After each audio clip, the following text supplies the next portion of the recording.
बहुत से सवालात हैं और उन बहुत से सवालात में अभी भी उनकी वालिदा जवाब उसके नहीं दे पाई, फ्यूज हो रही हैं। स्पारा पकड़ के ये बात की कि हम गैंग नहीं है, जो दुआ ज़ारा है ना वो अकेली आई। ना तो पहले हम किसी के खिलाफ थे और ना किसी के साथ थे और ना अब हम किसी के खिलाफ है ना किसी के साथ हैं। शुरू से हम जो है वो सच्चाई को दिखा रहे थे। कोई सख्ती नहीं थी, सिर्फ ये था कि जब हम यहाँ पर आए हैं तो जो दुआ ज़ारा के वकील अली जाफरी साहब उनकी तरफ से ये कहा गया था कि जब आप इंटरव्यू ले रहे होंगे तो आपके साथ हमने अपना कैमरा एडजस्ट करना है। वो भी बाद में हमारे एक दोस्त हैं जो मियाँ आसफ साहब हैं, तो उन्होंने उनको कहा कि नहीं भाई ये मेरे जानने वाले हैं तो आपने नहीं करना, ठीक है। फिर वो कैमराज भी नहीं उन्होंने लगाए, अदरवाइज उन्होंने कहा था और हमने उनको कहा था भाई आप कैमरा लगाएं, जैसे मर्जी करें, ठीक है। उसके बाद जो हमने सवालात करने थे सवालात किए, उन्होंने एक रिक्वेस्ट की कि आपने इंटरव्यू में कुछ काटना नहीं। हमने कहा ये उनकी रिक्वेस्ट थी, उनकी जाने से कुछ काटना नहीं है। शराइत थी, हमने दोनों शराइत उनकी मान ली, हेल्प लिया गया है, ठीक है ना। इंटरव्यू से पहले नहीं लिया गया, जो ड्यूरिंग इंटरव्यू कोई एक सवाल मेरे अब जहन से निकल गया, मैंने सवाल पूछा गैंग वाला सवाल तो नहीं था? नहीं, गैंग वाला सवाल नहीं था, मैंने कोई सवाल किया था, बिल्कुल वो ऑर्डिनरी सा सवाल था, आम सा सवाल था, उसके ऊपर उन्होंने हाथ रखा था,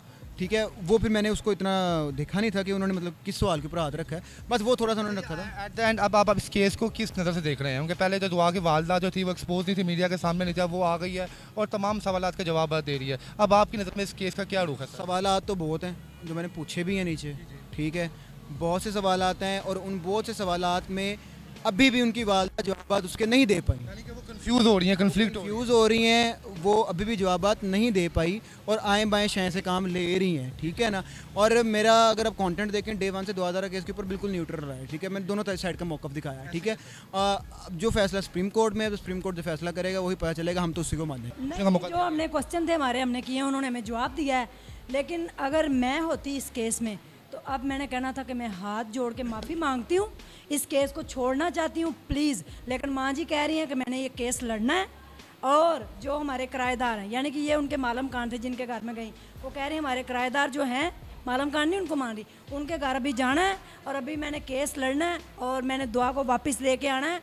हमने कोई उसको चाइल्ड प्रोटेक्शन में नहीं भेजा, हमने कुछ नहीं ऐसा किया। वो कह रही हैं कि वो एक एप्लीकेशन गलती से लिखी गई है, तो बाद में हमने ठीक कर दी थी। आप दाता साहब का नाम ले रही हैं, खुदा को माने। मैंने कहा एप्लीकेशन में गया है कि दाता साहब के पास कोई घर है, वहाँ पे दुआ ने एक रात गुजारी, उसके अपने शोहर के साथ घरेलू ताल्लुकात अच्छे नहीं थे, इस वजह से वो चाइल्ड प्रोटेक्शन में गई। वो कहती नहीं ये गलत है, दरख्वास्त बस टाइप करते करते गलती हो गई है, तो अब हमने दोबारा ठीक करवाई है। मैंने केस लड़ना है और मैंने मालम खानों के पास भी जाना है, केस में लड़ूंगी एंड तक और दुआ वापस आएगी 1 हफ्ते में इंशाल्लाह।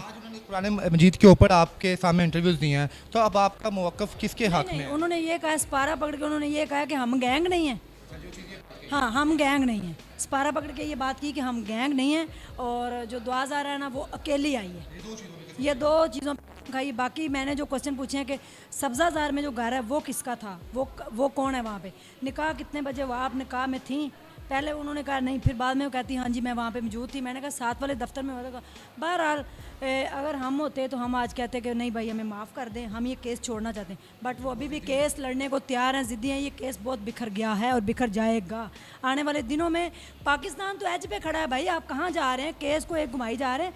पाकिस्तान इस टाइम एज पे खड़ा है, आने वाले दिनों में फूड की शॉर्टेज हो जाएगी। जो हालात जा रहे हैं प्लीज़ इस बारे में कुछ सोचें, ये छोड़ दें, इनको लड़ने दें। जी बिल्कुल, मैं ये बताना चाहूँगी कि जितने भी यहाँ पर लोग मौजूद थे, यूट्यूबर से सोशल मीडिया पर्सन थे, उन सबको बड़ा आज़ादाना माहौल दिया गया। लेकिन जब हमारी बारी आई तो हमारे इंटरव्यू के साथ उन्होंने अपना एक कैमरा लगा लिया कि आप इसमें कोई चीज़ एडिट नहीं करेंगी और उसको वन गो में और एज इट इज़ चलाएँगी।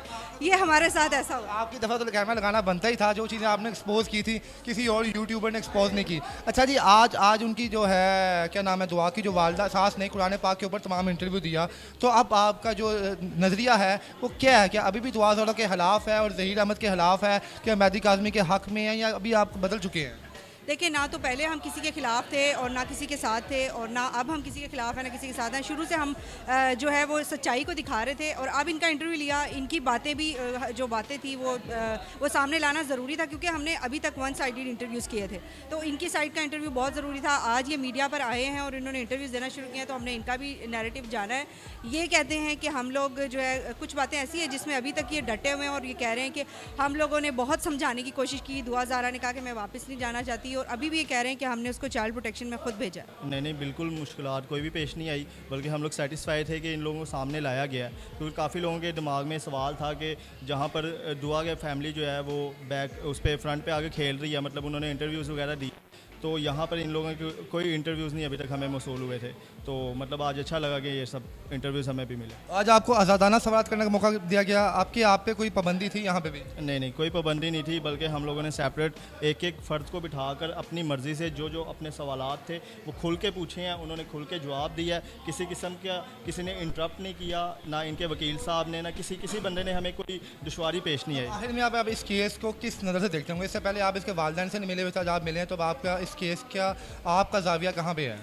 यार इस केस को मैं शुरू से फॉलो नहीं कर रहा था, क्योंकि ये कोई लव मैरिज वाला काम नया नहीं हुआ, रोज़ाना की बुनियाद पे इतने केसेस होते हैं। लेकिन इसको इतनी हाइप दे दी कि समझ से बाहर था। लेकिन जो ये कह रहे थे भी गैंगस्टर हैं ये वो, नहीं यार, मैं मिलूँ, ट्रस्ट मी, ये मेरे चोट लगी है। उनकी वालदा ने मुझे 10 दफ़ा कहा बेटा आप ये चेक करो, बेटा आप ये, मीन्स के वो एक अननोन पर्सन को इतनी वैल्यू दे रही हैं। तो जहाँ उनका अपना बेटा है, उनकी अपनी बहू की बात है, तो यार वो किस तरह से गैंगस्टर, और ये बातें गलत थी बिल्कुल।